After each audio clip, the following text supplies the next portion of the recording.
There are 755 people who can change the laws you live under. You did not vote for a single one of them.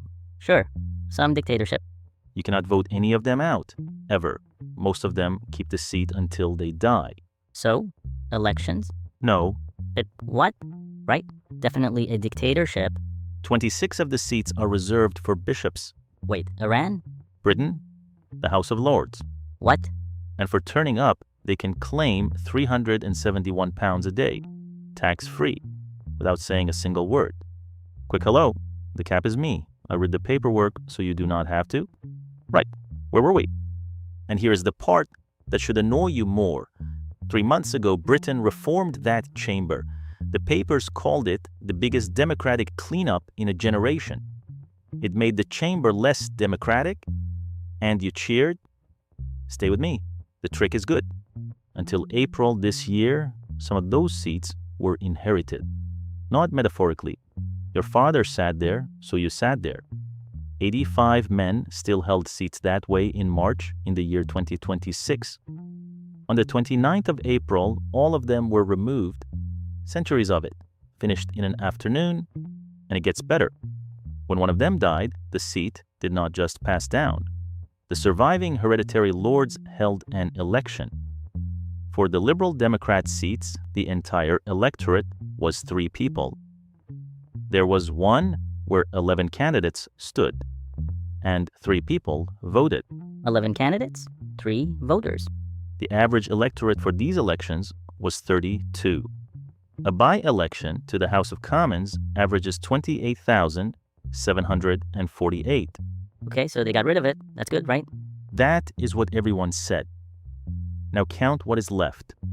The hereditary lords were the only people in that building the prime minister could not put there. He cannot choose your ancestors. He can choose everybody else. Take the hereditaries out, and what remains is 755 seats made of almost exactly 2 things: appointments handed out by prime ministers and 26 bishops. Britain did not remove the undemocratic part. It removed the only part that was not in the prime minister's gift. Wait, so that made it worse? Yeah. Hold on, these guys are experts. Surgeons, generals, judges, that's the whole point. Some of them are, and they are very good. There's also no exam, no minimum, no qualification of any kind. The list of people appointed over the last decade includes party donors, retired advisors, and men who ran election campaigns. The requirement is not expertise. The requirement is that somebody with power wanted you in the room. Then there are the bishops. 26 seats held for the Church of England, written into law, not for faith in general, one church. 3 estates on earth give clergy automatic seats in the legislature: Iran, Vatican City, and the United Kingdom. Iran, the Vatican, and England? Britain. That's just ceremonial, though, right? They speak. They vote. They are in the room while the law is written. And when Parliament passed the law that removed the hereditary lords, it did it, in the words of the act itself, by and with the advice and consent of the lords spiritual and temporal. The bishops helped vote them out. £371 per day of attendance, tax-free. Technically, none of them is paid a salary. They are reimbursed for having been in the correct room. There's a lower rate of $185 for anyone who would rather claim less.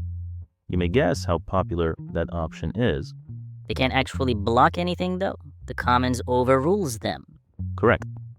Since 1911, they can delay, not veto. And that is the argument that keeps the place standing. It has no real power, so why make a fuss? So ask it the other way. If the chamber has no power, why does every prime minister spend political capital filling it with his own people? Nobody fights that hard over seats that do not matter. So it does matter. It does. Here's the shape. Once you see it, you will find it everywhere. A democracy almost never removes the power. It removes the embarrassing part of the power and leaves the rest, more concentrated than it was before. Inherited seats were embarrassing. They photographed badly. They were also the only seats nobody could hand out. So they went first. And the headlines said reform. And you signed it off, not deliberately. In April, you read the words hereditary peers abolished. You felt the small, clean satisfaction of a wrong thing being fixed, and you moved on. That reaction is the product. It is the whole reason the reform was worth doing. So elect a second chamber. Problem solved. Every government since 1911 has promised to look at it. The 1911 law says so in its own opening lines. An elected second chamber is to follow as soon as it can be arranged. It is 115 years late because an appointed chamber is useful to whoever is in charge, and whoever is in charge is the only person allowed to change it. 755 people, 0 elections, 26 seats set aside for one church. Britain did not fix that. It fixed the part of it you could photograph. And that is the shape in every country that has one. Power is almost never removed. The embarrassing half of it is, and the rest goes quiet.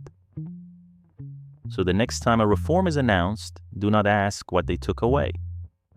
Ask what is left. You already know what the headline will say. Okay, fine. Subscribe.